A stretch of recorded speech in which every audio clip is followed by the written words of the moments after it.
ايه اللي بيحصل ده يا سجافش؟ انت ازاي ما ياخدوكش في المنتخب في افريقيا؟ ده انت لسه واخد برونزية كاس عالم، واخد السوبر وكنت خاربها.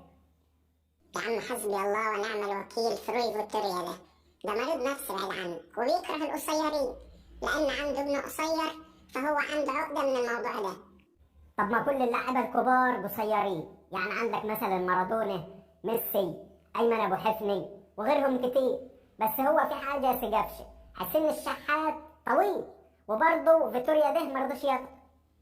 يا ابن حسين الشحات لا طويل ولا حاجة، ده هو بس في الماتشات بيبقى لابس جزمة ومركب لها كعب عالي، فانت تشوفه تحس ان هو طويل.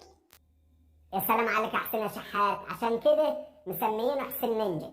بس هو انت فعلا ما استجابش لما جيت تجدد العقد بتاع الاهلي؟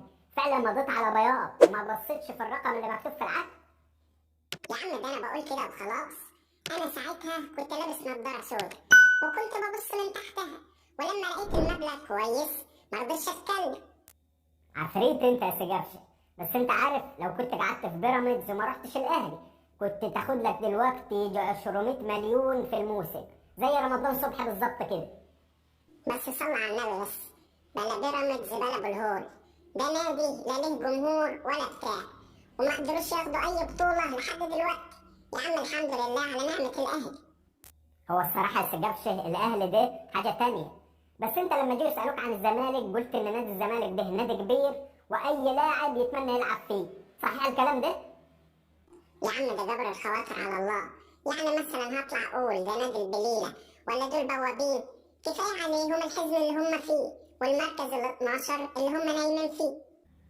لا، اصيل اصيل وابن اصول يا سجافشه. وعشان خاطر كده انا كتبت لك شويه شعر كده يا رب يعجبوك. اسمع يا سيدي. يا سجافشه يا سجافشه، امان عليك ما تغير العفشه. يا سجافشه يا حريف، يا اللي ترقص اي مدافع وتحطه في رغيف. ده انت صاحب القضيه ممكن، وجبت بيها اغلى بطوله، ما انت راجل متمكن. ده انت غلبان وقلبك طيب وكبير، والجماهير بتحبك، ما انت بتجيب بطولات كتير. اوعاك في يوم تسيب الاهلي وتجري ورا الفلوس، ده الاهلي كيان كبير واللي يسيبه يصبح متعوس.